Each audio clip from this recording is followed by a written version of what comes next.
with the gene therapy. Why don't we start with our Q&A as well, so that in the interest of time we don't do that. So Ms. Sara, do you want to just fire up the Sure. first question? Yeah. Yeah, thank you very much. So one of the questions we have for you, Dr. Hina, while we are working through the technical glitch, if you can talk about your Sitara Imtiaz, the details around it, when, where, by whom, and how did all of that transpire for you? Yeah, that was interesting because, as you know, I'm been brought up my entire life in the United States. I've never lived in Pakistan. My next slide was a picture of my dad and myself when I was about 2.5 years old in a playground here in the United States, and it was really my father that inspired my journey. So this is the first picture of my dad and myself when I was a young child in the playground in West Virginia.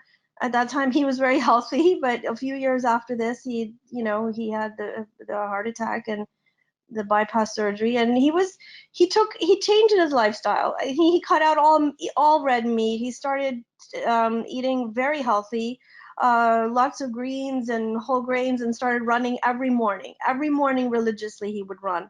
He would get up at 4 a.m. He would pray Fajr. He would go out for his 3-mile jog. That was the way he started his day, every single day. And that, actually allowed him to live to the age of 81 because he took such good care of himself. So just a plug for lifestyle and cardiovascular disease, because South Asians have the highest rate of cardiovascular disease.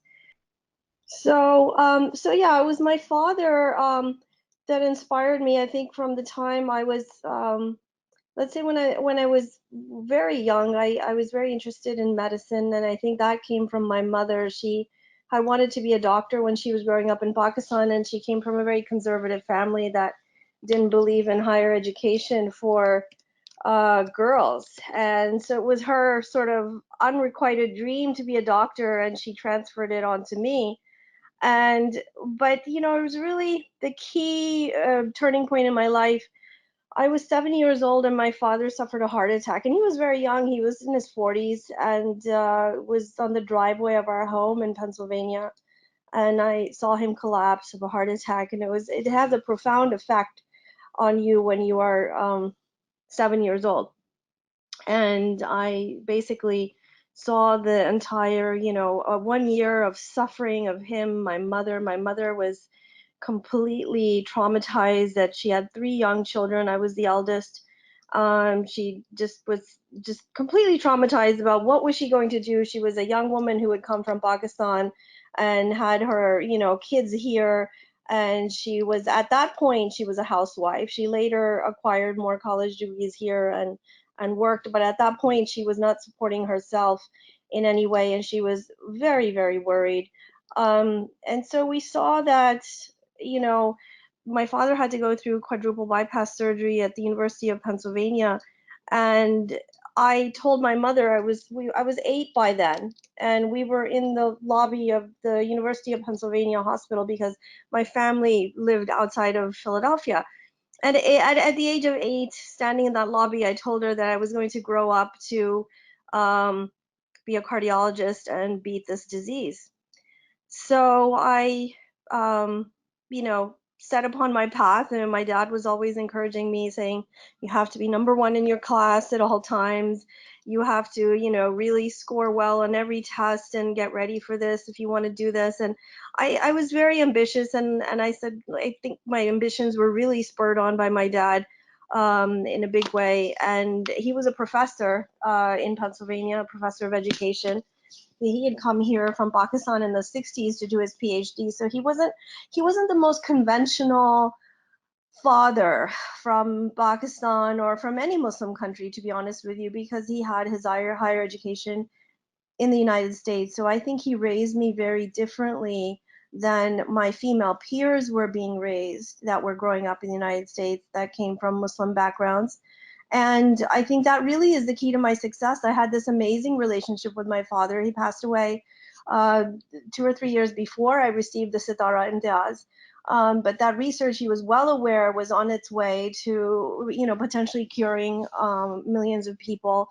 And it's really that lifelong support I had from my dad. I mean, to this day, I can hear his voice in my head, or If I'm going through some major issue at work, I feel like he comes in my dreams and advises me. So that's how close a relationship I had with him. And I tell all my male friends that have daughters, I said, it's your presence in her life that's going to form her future more so than the mothers, because girls look up to their fathers, and the way they interact with their fathers is going to govern how they interact with male professionals in their careers, because I'm in a very male dominated profession.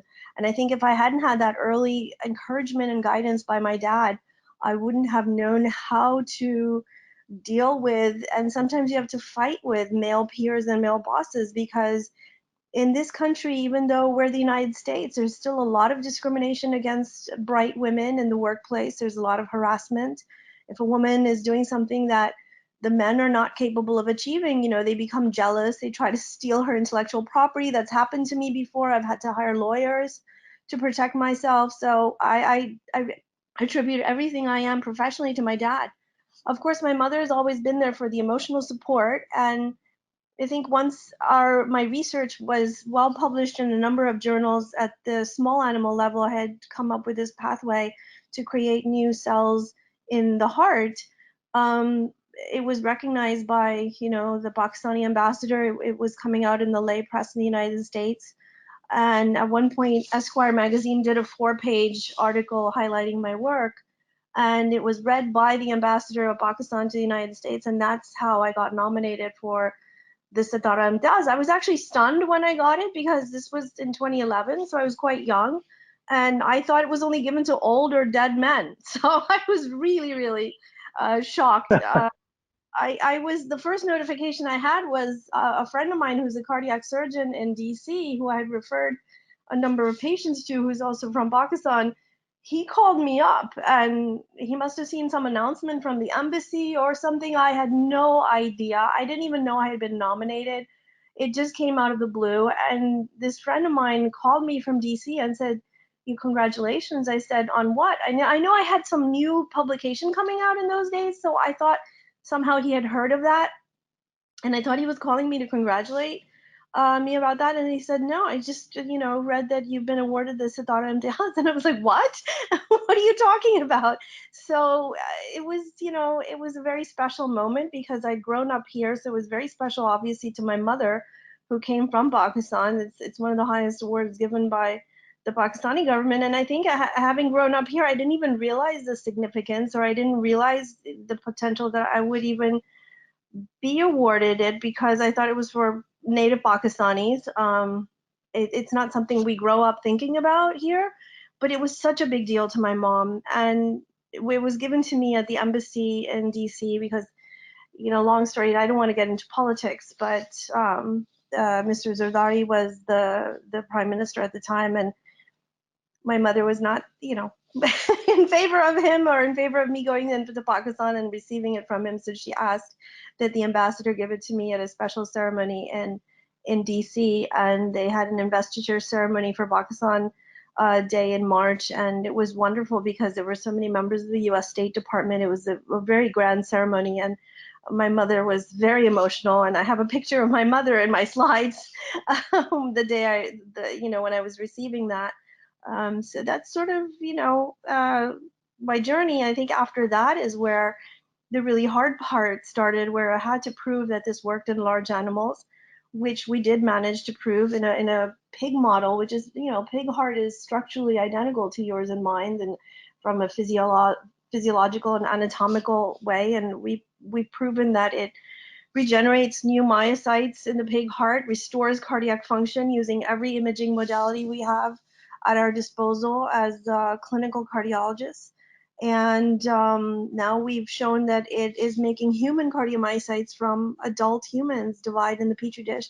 And we have support from the very highest levels of the FDA. Dr. Scott Gottlieb himself is very enthusiastic about helping us take this therapy into clinical development. So we are now filing the paperwork to the FDA to get permission to start testing it in humans in clinical trials. So that's where I am now.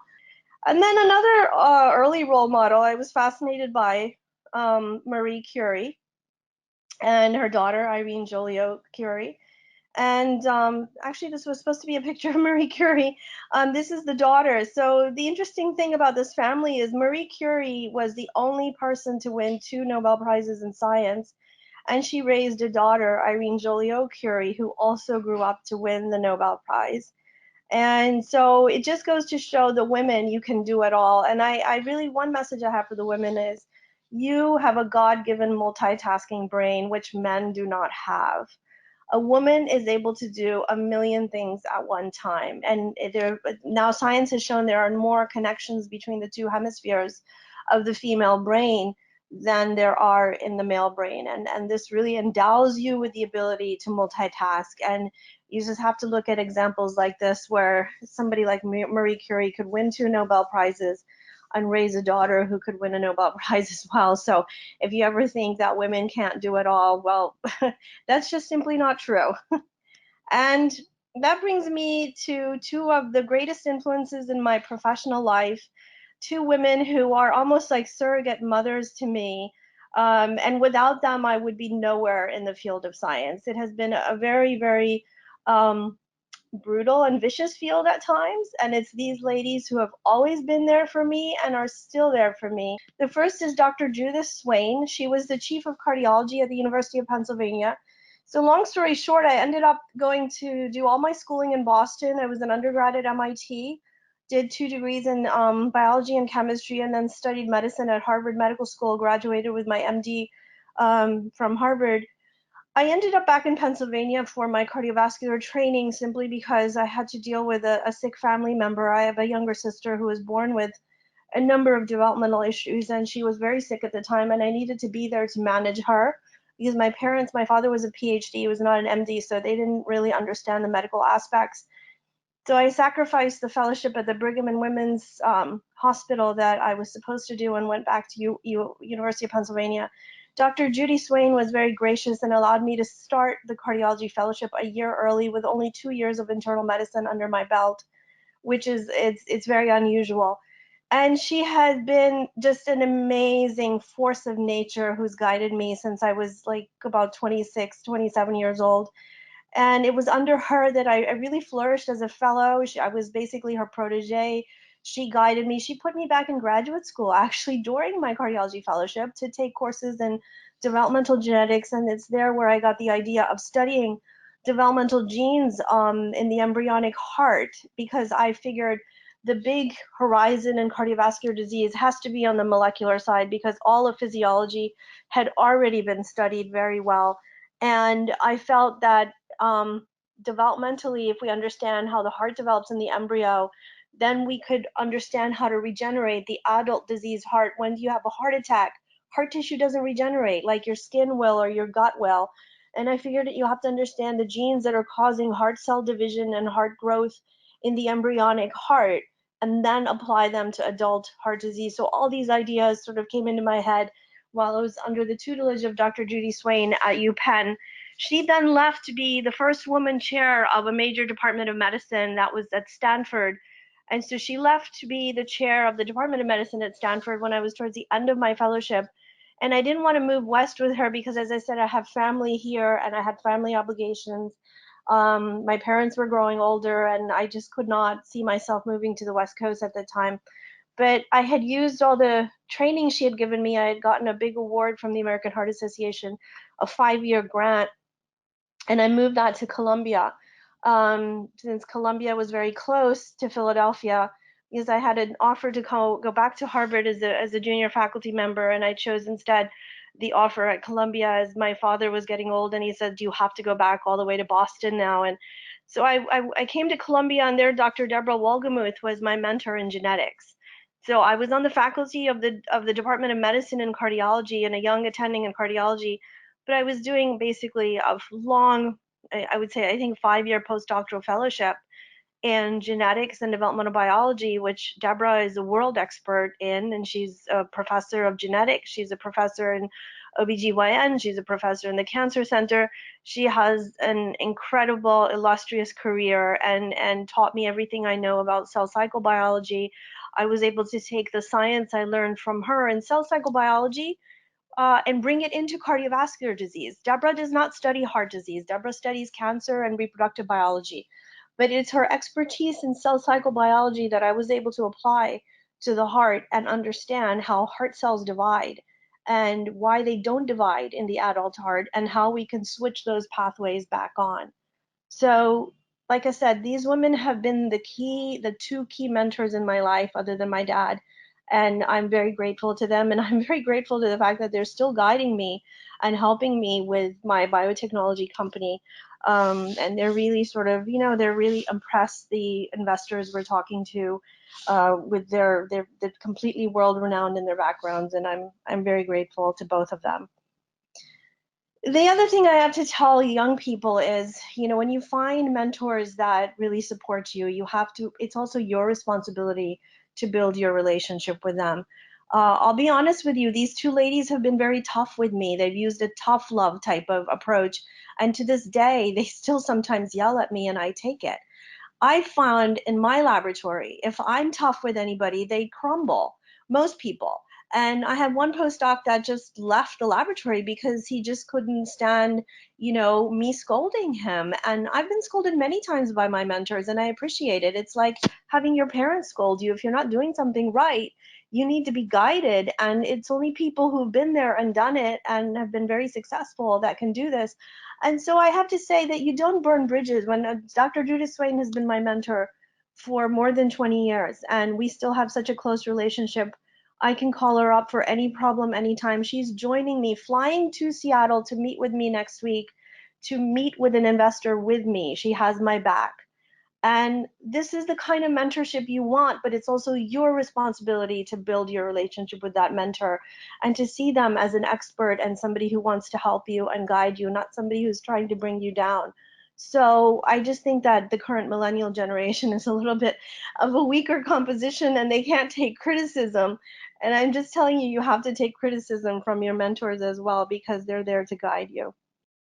Dr. Hina, we Yes? have some questions in the chat window for you, if you don't mind. So one is about really Ventranova, your startup, where it is right now in its journey, and also, how soon do you think, this kind of innovation will be available for mainstream consumption? So the first therapy in the pipeline is the cyclin A2 gene therapy that I described. That we had tested it in the pig model, and we show that it's working in human cardiomyocytes in vitro. That is going before the FDA very shortly. We just finished the information package that we had to submit to the FDA. I actually had a chance to meet with Dr. Gottlieb myself earlier this spring, and he's very enthusiastic about this. And he is very enthusiastic about regenerative therapies in general and has new policies in place at the FDA for streamlining the regulatory process at the FDA. So under the old FDA, starting from this point, it would have taken 5 years to market. And we're hoping we can shorten that because the FDA is telling us it will help us streamline the regulatory process to get through the hurdles at the FDA faster so that we can get our clinical testing. So I would still say estimate at least 4 to 5 years until the therapy is ready for market. Excellent, thank you. The company had raised seed funding to the tune of $1.5 million. And now we are in very serious discussions with institutional VCs to raise the money for clinical trials. So we're looking at a Series A where we're trying to raise at least $40 million.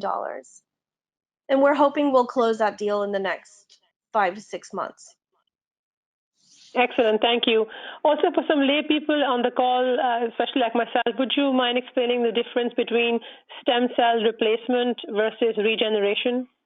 So it's the two strategies I've described are trying to achieve the same thing but using two different approaches. The first approach I described is a gene therapy to make the intrinsic heart cells surrounding the injury zone divide on their own, and that way they repopulate the injured zone. And that's the therapy I have that is closest to the clinic because I've spent 15 years on that. And so that's making the intrinsic heart cells divide. So you're not giving the person any cells. You're giving a gene therapy. The gene is disseminating through the heart, making the cells divide. And the movie Zahir is going to show you at the end is a digital representation of what would happen.